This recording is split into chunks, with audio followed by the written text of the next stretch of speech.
Hello बच्चों, you are welcome in future study point. और आज आप पढ़ने जा रहे हैं यहाँ पर mathematics class 10 standard question paper है ये 2023-24 का। तो इसमें जहाँ तक स्ट्रक्चर की बात है तो यहाँ पर टोटल नंबर ऑफ क्वेश्चन 38 दे रखे हैं और सेक्शन ए में जो दे रखे हैं कितने क्वेश्चन है 20 क्वेश्चन, जिसमें प्रत्येक क्वेश्चन MCQ है ये 1 मार्क्स का, और सेक्शन बी में 2 मार्क्स के क्वेश्चन है और 21 से लेकर 25 तक और 26 से लेके 31 सी सेक्शन है, जिसमें प्रत्येक क्वेश्चन 3 मार्क्स का है। और सेक्शन डी 32 से 35 ये जो है 5 मार्क्स के क्वेश्चन है। और टोटल कितने क्वेश्चन है ये लॉन्ग आंसर टाइप क्वेश्चन है, तो 32, 33, 34, 35 यानी 5 क्वेश्चन है। और सेक्शन ई में 36 से लेके 38 तक है, प्रत्येक क्वेश्चन 4 मार्क्स का, जो कि केस स्टडी बेस्ड क्वेश्चन है। तो आइए क्वेश्चन करते हैं सेक्शन ए से MCQ क्वेश्चन। तो क्वेश्चन नंबर 1 दे रखा है यहाँ पे, the graph of y equal to px is given for a polynomial px, the number of zeros of px from the graph. अभी ग्राफ दे रखा है y एक्सिस और x एक्सिस में, और यहाँ पे पॉलिनोमियल का ग्राफ दे रखा है। ये पॉलिनोमियल का ग्राफ जो x एक्सिस को एक पॉइंट पे टच कर रहा है, तो इसका मतलब क्या होगा 1 0 होगा इसको, तो आंसर क्या हो जाएगा B। Question number 2, the value of k for which the pair of equations kx equal to y plus 2 and 6x equal to 2y plus 3 has infinitely many solutions। अब दो इक्वेशन जो हमें दे रखी हैं kx, इसको स्टैंडर्ड फॉर्म में ले आते हैं इधर, इक्वल टू 0। दूसरी इक्वेशन दे रखी है हमें 6x minus 2y, standard form में ले आते हैं इसको, तो ये हो जाएगा। अब क्या होता है इनफाइनेटली मैनी सॉल्यूशंस की जो कंडीशन होती है वो ये होती है A1/A2 equal to B1/B2 equal to C1/C2। अब देते हैं कंडीशन सेटिस्फाई करती हैं दोनों इक्वेशन की नहीं, तो यहाँ पर है K/6 equal to -1/-2 equal to -2/-3। अब यहाँ पर ये दोनों इक्वल नहीं हो रहे हैं, ये दोनों की ये इक्वल नहीं है, तो इसका मतलब क्या हो गया, ये वैलिड नहीं है। किसी भी वैल्यू के लिए यहाँ पर इसके इनफाइनेटली मैनी सॉल्यूशन नहीं हो सकते, तो हमने लिख देना है डज नॉट एग्जिस्ट। अगला question, question number 3, if p-1 p+1 and 2p+3 are in AP, then the value of p is. तो यहाँ पर पहला टर्म्स ये है, दूसरा टर्म ये है, तीसरा टर्म, तीनों टर्म्स क्या हैं AP के हैं। तो हम क्या करेंगे, दूसरा टर्म से पहले टर्म को माइनस करेंगे, तो यहाँ पर जो कॉमन डिफरेंस है वो इक्वल आना चाहिए, और थर्ड टर्म से सेकंड टर्म सबट्रैक्ट करके, तो ये हो जाएगा p+1 second terms, first term में p-1 दो टर्म्स हैं तो साइन चेंज हो जाएंगे, माइनस लगा हुआ है A1 पे, तो ये हो जाएगा ऐसे। और A3 क्या है 2p+3 माइनस A2 हमारा ये है, तो साइन चेंज हो जाएंगे, ये हो जाएगा। तो अब ये क्या है कैंसिल हो गया, और यहाँ पर आ गया हमारा 2, यहाँ पर 2p minus p equal to p हो गया, +3 - 1 +2, तो यहाँ पर से 2 से 2 कैंसिल, यानी p इक्वल टू कितना आ गया 0। Then the value of p is 0, C हमारा आंसर हो जाएगा। अगला क्वेश्चन है question number 4, in what ratio does x axis divide the segment joining the points A3,6 B -12 -3। तो x एक्सिस इस दोनों को मिलाने वाला जो लाइन सेगमेंट है किस रेशियो में ये डिवाइड करेगा, तो हमें ये निकालना है। हम लेट करेंगे, let the points on x axis, जो इस लाइन सेगमेंट को डिवाइड करता है उसको, x एक्सिस में कोई भी पॉइंट आपको लेट करना हो तो y कोऑर्डिनेट क्या मानना पड़ेगा 0, तो ये हो गया। अब यहाँ पर नॉन वैल्यू 0 है, अब सेक्शन फार्मूला लगाते हैं हम, सेक्शन फार्मूला y वाला लगाएंगे क्योंकि y वाला कोऑर्डिनेट हमें पता है, तो y इक्वल टू क्या हो जाएगा KY2 + Y1/K+1। तो यहाँ पर वैल्यू रख लेते हैं, यहाँ पर हो जाएगा y, तो y कोऑर्डिनेट क्या है 0, k कितना है, k तो निकालना है हमें, y2 क्या है -3 प्लस y1 कितना है 6, और k+1 के तो निकालना ही है, k+1 इधर जाके क्या हो जाएगा, 0 हो जाएगा, ये 0 हो गया, इधर बचेगा ky यानी k मल्टी -3 तो -3k+6 ये हो जाएगा 3k = 6 यानी k = कितना आ गया 2। तो यहाँ पर रेशियो क्या होगा, k = 2 का मतलब है रेशियो क्या होगा, रेशियो होगा 2:1। तो ये आंसर होगा 2:1 में ये डिवाइड करेगा, तो ये हमारा आंसर हो जाएगा डिफॉल्ट। अगला क्वेश्चन है question number 5। In the given figure PQ is tangent to the circle centered at O। If angle AOB = 95 degree then the measure of angle ABQ। तो हमें निकालना है ये वाला एंगल ABQ। तो हम OB क्या है, रेडियस है, और ये क्या है, PQ टेंजेंट्स है। तो यहाँ पर पता है आपको कि PQ क्या होगा, परपेंडिकुलर टू OB होगा, क्योंकि ये क्या है, radius is perpendicular to tangent at the point of contact, at the point of contact. MCQ question है, तो यहाँ पर एक्सप्लेनेशन के लिए हम बता रहे हैं, अदरवाइज आपको केवल यह समझना है डायरेक्ट। अगर ये 90 है तो 90, तो यहाँ पर ये क्या है, दोनों रेडियाई हैं ट्रायंगल्स। इन ट्रायंगल OAB ये दोनों एंगल क्या हो जाएंगे, इक्वल हैं, क्योंकि आइसोसेलेस ट्रायंगल होगा, क्योंकि दोनों क्या है, इक्वल हैं, तो अपोजिट एंगल्स क्या होंगे, इक्वल। तो x+x+ 95 एंगल्स हम प्रॉपर्टी से ये एंगल निकाल देंगे हम। ये वाला जो है, ये वाला एंगल निकल जाएगा यहाँ से 180, और ये 2x = कितना हो गया, ये हो जाएगा हमारा 180 - 95 क्या हो जाएगा 85। x = कितना हो गया, 2 से डिवाइड करके 2 चक्कू 8, 2 दूनी 4, 2 पंजे 10, 42.5। अब यहाँ पर 90 माइनस कर देंगे इसको, ये वाला एंगल हमारा आ चुका है 42.5, और ये एंगल हमें पता है 90 माइनस, यानी एंगल ABQ कितना हो जाएगा 90 - 42.5 जो कितना होगा 47.5 के इक्वल हो जाएगा। तो ये आंसर आ गया, तो हमारा आंसर होगा A। अगला क्वेश्चन है क्वेश्चन नंबर 6।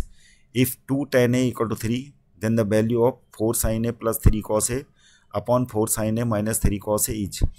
तो अलग से भी sin A और cos A की वैल्यू निकाल सकते हैं, लेकिन हम इसको सॉल्ट करने के लिए क्या करेंगे,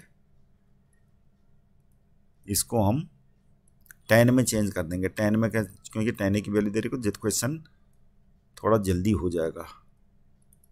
तो अगर हम इसको cos A से डिवाइड कर दें ऊपर नीचे इस फ्रैक्शन को, तो क्या हो जाएगा, cos A से डिवाइड करेंगे, sin A को cos A से डिवाइड करेंगे तो tan A हो जाएगा, और यहाँ पर 3। तो ये डिवाइड करना है, dividing by cos A, denominator and numerator दोनों को। 4 sin A ये 4 हो जाएगा, 4 tan A हो जाएगा, -3 हो जाएगा ये।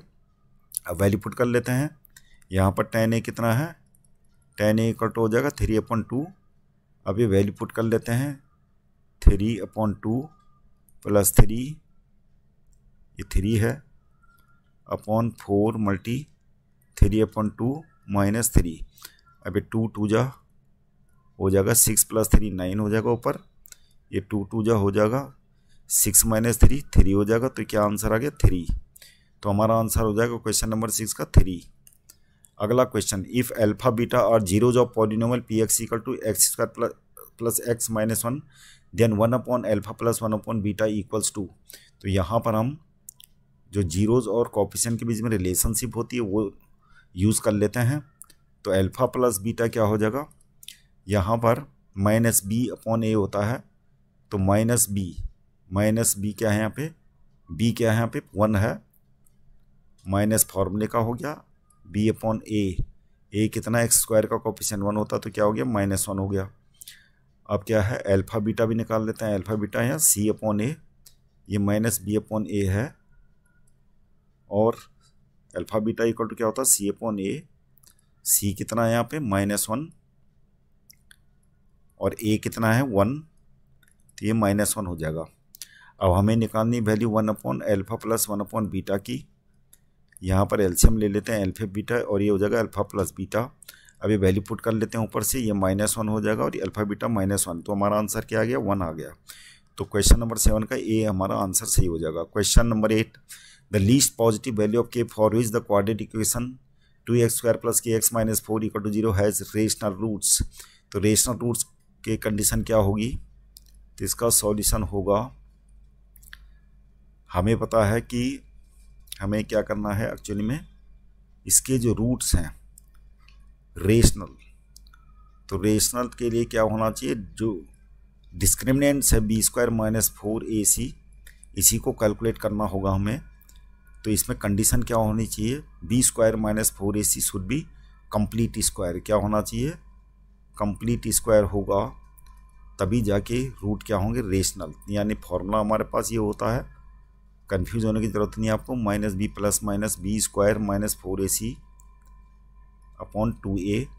तो ये वाला पोर्शन कंप्लीट स्क्वायर होगा, तभी जाके ये रूट क्या होंगे रेशनल होंगे इसके। मतलब बोलने का मतलब कि जैसे कि अंडर रूट के अंदर 2 होगा, तो फिर ये क्या हो जाएगा, इरेशनल हो जाएगा। तो इसलिए इसको रेशनल होना ज़रूरी है। तो कंप्लीट स्क्वायर इसका होना ज़रूरी है, तभी जाके रेशनल होगा। तो आइए कैलकुलेट करते हैं, b कितना है k² और -4ac, a कितना है 2 है मल्टी c की जगह में क्या है -4 है, तो हमारा आ जाएगा ये d कितना k² और प्लस 4 को 16 दूनी 32। अब देखते हैं कोई कि कौन सी मिनिमम वैल्यू के लिए ये कंप्लीट स्क्वायर होता है। अगर k = 1 रखते हैं तो क्या हो जाएगा 1² + 32 33 हो जाएगा, d 33 हो जाएगा। अगर k = 2 रखते हैं तो क्या हो जाएगा 2² + 32, जो 36 आ रहा है कंप्लीट स्क्वायर है। और k = -2 भी रखेंगे तब भी क्या आ जाएगा 36 ही आएगा इसकी वैल्यू। तो इसलिए k = एटलीस्ट बता रहे, तो कौन सी वैल्यू होगी +-2 हमारा आंसर आ जाएगा क्वेश्चन नंबर 8 का सी।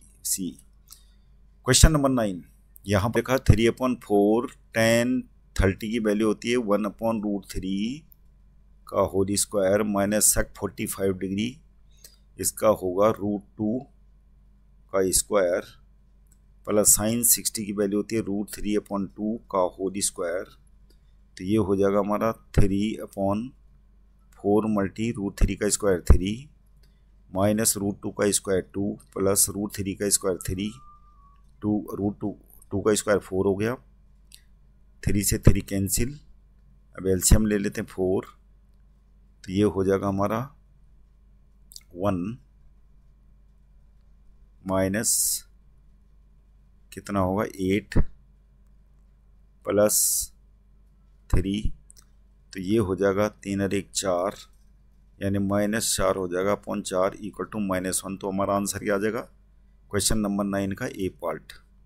Question number 10, curve surface area of a cylinder of height 5 centimetre is 94.2 centimetre square, radius of the cylinder is क्या होगी। तो curve surface area of cylinder क्या होता है 2πr/h होता है। अब 2πr/h हमें कितना दे रखा है 94.2, यहाँ पर हो जाएगा 2 मल्टी जो वैल्यू हमें पाई की दे रखी है 3.14 वो रख लेते हैं। रेडियस हमें निकालनी है, h हमें दे रखी है 5 सेंटीमीटर 94.2। अब r को अकेला रख लेते हैं, बाकी सारे डिवाइड में आ जाएंगे। यहाँ 5 दूनी 10 यानी 31.4 आ जाएगा मल्टीप्लाई करके, ये हो जाएगा हमारे 3 टाइम्स कट जाएगा। तो हमारा आंसर क्या आ गया क्वेश्चन नंबर 10 का बी। यहाँ पर क्वेश्चन नंबर 11 दे रखा, the distribution below gives the marks obtain by 80 students on a test. तो मार्क्स दे रखे हैं <10, <20, <30, <40, <50, <60। तो टेबल बना लेते हैं क्योंकि हमें क्या निकालनी मॉडल क्लास निकालनी है। जो डिस्ट्रीब्यूशन दे रखा है तो इसके लिए क्लास इंटरवल जो मार्क्स दे रखे हैं, यानी क्लास इंटरवल क्या है मार्क्स हैं। तो <10, तो सीधे क्लास इंटरवल निकालते हैं। <10 का मतलब होता है कितने का डिफरेंस है ये, तो हमें जो हायर लिमिट दे रखी है सारी है 10 20, डिफरेंस कितना है, क्लास इंटरवल 20 माइनस 10 का 10 आ गया, तो 10 से पहले वाला लोअर क्लास इंटरवल क्या हो जाएगा 0, 10 से 10 सब्ट्रैक्ट करके 0 आता है, तो 0 से 10। अगला क्या हो जाएगा 10 10 का क्लास इंटरवल, तो आप लिख सकते हो ये हो जाएगा 30 40 40 50 और 50 60। अब ये जो लेस देन फ्रीक्वेंसी दे रखी है 3, ये लिख लेते हैं 12 27 57 75 80। अब यहाँ पे ये तो CF है लेस देन वाली, तो हम इसके लिए फ्रीक्वेंसी निकाल देते हैं। तो पहली वाली तो वही होगी, लेस देन 10 है 3। अभी सब्ट्रैक्ट करते हैं, 12 माइनस 3 करके 9 हो जाएगा, 27 माइनस 12 करके 15 हो जाएगा, 57 माइनस 27 करके क्या हो जाएगा, ये हो जाएगा 7 से 7 गया 0, 5 से 2 गया 3 30, 15 से 7 गया 8, और क्या हो जाएगा 6 से 5 गया 1 18। अब 80 से 75 माइनस करके कितना आ गया 5। तो ये हमारी फ्रीक्वेंसी आ गई। अब हमें देखना कि मैक्सिमम फ्रीक्वेंसी क्या है, इस वाले की है, और इससे करस्पॉन्डिंग क्लास इंटरवल क्या है, ये है। तो ये हमारा मॉडल क्लास आ गई 30 40। तो आंसर क्या लिखना है आपको 30 40, यानी सी आंसर आ जाएगा। Question number 12, the curve surface area of cone having height 24 centimetre radius 7 centimetre each. तो कर्व सरफेस एरिया निकालना है। अब कोन की क्या दे रखी है हमें, कोन की हमारे पास हाइट दे रखी है 24 सेंटीमीटर और रेडियस कितनी दे रखी है 7 सेंटीमीटर। तो कर्व सरफेस एरिया निकालने के लिए हमें ये स्लैंट हाइट निकालनी होगी। तो स्लैंट हाइट कैसे निकलती है, L इक्वल टू हो जाएगा 24 स्क्वायर प्लस 7 स्क्वायर, तो ये अंडर रूट 625 यानी 25 आ जाएगा। तो स्लैंट हाइट 25 सेंटीमीटर आ गई। हमें क्या निकालना है, कर्व सरफेस एरिया। तो curve surface area of cone क्या होता है, curve surface area of cone होता है पाई आर एल। तो पाई 22/7 हो गया, आर कितना दे रखा है, आर दे रखा हमें 7 मल्टीप्लाई एल 25 है, तो 7 से 7 कैंसिल हो जाएगा, और ये आ जाएगा हमारा 25 दूनी 50 का 0 हासिल 5, 25 दूनी 50 और 5 55, यानी 550 सेंटीमीटर स्क्वायर। ये हमारा कर्व सरफेस एरिया आ गया। तो हमारा आंसर सी हो जाएगा। Question number 13, the distance between the points is. तो इन दोनों बीच के डिस्टेंस फार्मूला क्या होता है, D equal to under root x2 minus x1 का whole square plus y2 minus y1 का होल स्क्वायर। तो यहाँ पर x2 कितना है -2√5 माइनस 0 का होल स्क्वायर, ये x1 0 हो गया, प्लस y2 कितना है 0 माइनस 2√5, ये y1 हो गया होल स्क्वायर। तो स्क्वायर इसका स्क्वायर कितना हो जाएगा, 2√5 का स्क्वायर होता है 2 दूनी 4 5 20, और यहाँ भी वही आ जाएगा है आपका 20 आ जाएगा। तो क्या हो गया अंडर रूट 40। अब 40 के अंदर जो कंप्लीट स्क्वायर है वो कौन सा है, 4 है, 4 का स्क्वायर रूट होता है 2, बाकी बचा हुआ हिस्सा क्या होगा 10। तो 2√10 हमारा इतना यूनिट आंसर आ गया। तो हमारा आंसर आ जाएगा 13 का A. Question number 14, which of the following is a quadratic polynomials having zeros. तो यहाँ पर अगर किसी क्वाड्रेटिक इक्वेशन के जीरोस दे रखे हों अल्फा और बीटा, तो उस क्वाड्रेटिक इक्वेशन कैसे निकालते हैं, क्वाड्रेटिक पॉलिनोमियल क्या होता है, फॉर्मूला उसका ये x² minus alpha plus beta x plus alpha beta. अब यहाँ पर ये वैल्यू पुट कर लेते हैं, अल्फा बीटा दे रखे हैं जो, तो x² हो जाएगा -2/3 प्लस 2/3 x प्लस, अब ये क्या हो जाएगा दोनों का प्रोडक्ट -2/3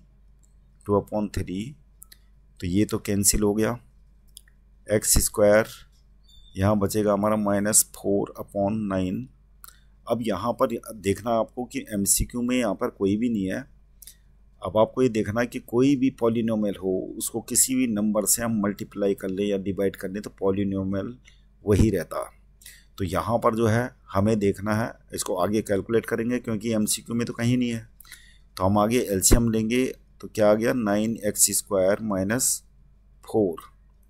अब ये देखना हमें कि 9x² माइनस 4 देखना है, हमें ये नंबर से कोई लेना देना नहीं है। तो 9x² माइनस 4 जहाँ भी होगा वही पॉलिनोमियल होगा, यानी हमारा आंसर आ जाएगा क्वेश्चन नंबर 14 का डी। यानी इस पॉलिनोमियल को अगर हम 5 से मल्टीप्लाई करें या डिवाइड करें, जैसे मतलब 9 था तो इसको अगर हम 9 × 5 से मल्टीप्लाई कर लें तो क्या आ जाएगा, ये आ जाएगा। तो इसलिए कोई फ़र्क नहीं पड़ता। तो आपको अंदर का केवल एल्जेब्रिक एक्सप्रेशन देखना है इसका। अब है अगला question, question number 15। If the value of each observation of statistical data is increase by 3 then the mean of the data is. अब जैसे कि मान लिया ये मीन है, मीन को निकालते कैसे हैं, मान लिया ऑब्जर्वेशन आपके पास ये हैं और total number of observation n हो गया। अब प्रत्येक ऑब्जर्वेशन को 3 से ऐड करने के बाद जो मीन है वो मान लिया चेंज हो गया, तो इसको 3 से ऐड करा, फिर x2 को 3 से ऐड करा, प्लस डॉट डॉट करो, सारे जितने ऑब्जर्वेशन है सबको 3 से ऐड करने पर हमने देखना है कि न्यू मॉडिफाइड जो मीन है उस पर क्या फ़र्क पड़ता है। तो n तो वही रखा नंबर ऑफ ऑब्जर्वेशन। तो यहाँ पर ये हो जाएगा, जो एल्जेब्रिक टर्म्स हैं उनको इकट्ठा ले लेते हैं, ये हो गया, और नंबर को इकट्ठा। अब 3 n टाइम्स है तो ये क्या हो जाएगा 3n, और अपॉन में n। अब क्या होगा, इसको हम सेपरेट कर लें, x3 अपॉन n और 3n अपॉन n माने 3 हो जाएगा। तो यहाँ पर ये क्या है, ये पुराना वाला मीन है, तो पुराना वाला मीन भी क्या है 3, यानी 3 बढ़ जाएगा। तो इंक्रीज्ड बाय 3 ये लिख लेंगे आंसर क्वेश्चन नंबर 15 का। Question number 16। Probability of happening of an event is denoted by P and probability of non happening of the event is denoted by Q। The relationship between P and Q। तो happening of the event आपने ये पढ़ा होगा formula, and non happening and happening of event का दोनों का सम क्या होता है 1। तो यहाँ पर P plus Q equal to क्या हो जाएगा आंसर 1, 16 का A। Question number 17। A girl calculates that probability of her winning the first prize in a lottery is 0.08। तो फॉर्मूला क्या होता है प्रोबेबिलिटी का, प्रोबेबिलिटी का मान लिया उसकी विनिंग की प्रोबेबिलिटी क्या है, हम इससे दिखाते हैं P से। तो ये दे रखी है हमें 0.08। अब प्रोबेबिलिटी का फॉर्मूला क्या होता है, favourable outcome upon total possible outcome. तो टोटल आउटकम यानी जितने टिकट बेचे गए और जितने टिकट ये क्या है सी बॉट, यानी टिकट्स सी बॉट यानी जितने उसने टिकट खरीदे वो फेवरेबल आउटकम हो जाएगा, और टोटल नंबर ऑफ टिकट जो सोल्ड किए गए वो क्या हो जाएगा टोटल आउटकम 6000। और PE हमें दे रखी है 0.08। अब 0.08 की मल्टीप्लाई अगर हम 6000 से कर दें तो हमारा क्या आ जाएगा, जितने भी टिकट उसने खरीदे वो आ जाएगा टिकट्स सी बॉट। तो कितना हो जाएगा यार, ये हो जाएगा 6×48 का 88×4 यानी 6×48। और यहाँ पर अब डेसिमल लगा देते हैं 2 प्लेस तक। तो कितने टिकट खरीदे उसने 480 टिकट्स, ये आंसर आ गया। तो हमारा आंसर होगा C। Question number 18। In a group of 20 people 5 can't swim. If one person is selected at random then probability that he/she can swim। तो सबसे पहले हमें देखना है कि किसकी प्रोबेबिलिटी निकाली है, number of the peoples, then the probability of that she can swim. तो तो वो सिम कर सकती है कि नहीं। तो टोटल नंबर ऑफ आउटकम होंगे हमारे, टोटल नंबर ऑफ आउटकम हो जाएंगे 20। 5 कांट सिम, 5 कांट सिम। तो जो सिम कर सकते हैं कितने होंगे, those who can SIM, who can SIM, वो हो जाएंगे 20 - 5 यानी 15। तो ये हमारा फेवरेबल आउटकम है, यही हमें निकालना था, मतलब इसी की प्रोबेबिलिटी निकालनी है। तो प्रोबेबिलिटी कैन सिम, जो सिम कर सकते हैं उसकी प्रोबेबिलिटी क्या हो जाएगी, ये फेवरेबल आउटकम हो गया 15 और टोटल आउटकम हो गया 20। तो कैलकुलेट करके आ गया 3/4 इज द आंसर। तो ए हमारा आंसर हो जाएगा। अब यहाँ पर एजरसन रीजन वाले क्वेश्चन दे रखे हैं, तो अगर पहला एजरसन सही ट्रू है और उसका करेक्ट एक्सप्लेनेशन है तो आपका आंसर होगा ए। और यदि ए ट्रू है लेकिन आर उसका प्रॉपर एक्सप्लेनेशन नहीं है तो आपको बी अल्टरनेट चूज़ करना है। और अगर एजरसन ए ट्रू है, रीजन आर फॉल्स है तो सी कर देना आपको। डी में क्या है, एजरसन ए फॉल्स है तो आर अगर ट्रू है तो वो आपको डी कर देना है। तो यहाँ पर है जैसे 0.02 is the point of intersection of y axis with the line 3x + 2y = 4। तो पहले तो देखते हैं कि ये पॉइंट इस लाइन को सेटिस्फाई कर रहा है कि नहीं, करेगा तो ये ट्रू हो जाएगा। तो x = 0 है तो ये रख लेते हैं और y = 2 तो क्या होगा, ये इक्वल आ रहा। तो इसका मतलब क्या है, ये इस लाइन का एक पॉइंट है जो y एक्सिस में इंटरसेक्ट कर रहा, तो एजरसन ए तो ट्रू हो जाएगा। तो ए तो ट्रू है। अब बात करते हैं रीजन आर की। The distance of point 0.02 from x axis is 2 unit. तो ये बात भी सही है और एक करेक्ट एक्सप्लेनेशन भी है। तो इसलिए क्या होगा, हमारा आंसर ए वाला सही होगा, ये वाला सही होगा। अब है अगला question, question number 20। Assertion A the perimeter of triangle ABC is a rational number. अब यहाँ पर जो गिवन ट्रायंगल है उसी को देखना पड़ेगा हमें कि इसका पेरीमीटर रेशनल है कि नहीं। इसके लिए हम चेक करते हैं हाइपोटेन्यूज क्या हो जाएगा, 2² + 3² और इसका रूट कितना होता है, ये आ जाएगा 5 जो कि रेशनल है। और 5, 2 और 3 तीनों को जोड़ के जो नंबर आ रहा है हमारा 3 2 5 5 10 सेंटीमीटर, तो क्या है, ये रेशनल है। तो ये बात तो सही है। अब देखना है कि ये करेक्ट एक्सप्लेनेशन है कि नहीं। The sum of squares of 2 rational number is always rational बोल रहा है। अब यहाँ पर ये ट्रायंगल की बात नहीं कर रहा है इस वाले, ये ऑलवेज रेशनल बोल रहा है कि हर ट्रायंगल की बात कर रहा है कि sum of the square of 2 rational number is always rational. अब मान लिया सपोज करो कि यहाँ पर 4 है, अरे क्या है 5। अब इन दोनों नंबर का स्क्वायर करके सम करेंगे तो क्या हो जाएगा, the sum of squares of 2 rational number is always rational. तो ये क्या होगा, ये रेशनल ही होगा, यानी square sum of squares of 2 rational number is always rational. ये बात भी सही है, लेकिन क्या ये इसका करेक्ट एक्सप्लेनेशन है, ये देखना है आपको। तो ये करेक्ट एक्सप्लेनेशन नहीं है इसका, तो ये आंसर हो जाएगा हमारा इसका बी पार्ट। जो बच्चों अगला पार्ट है सेक्शन बी, और जल्दी हम अपलोड करेंगे।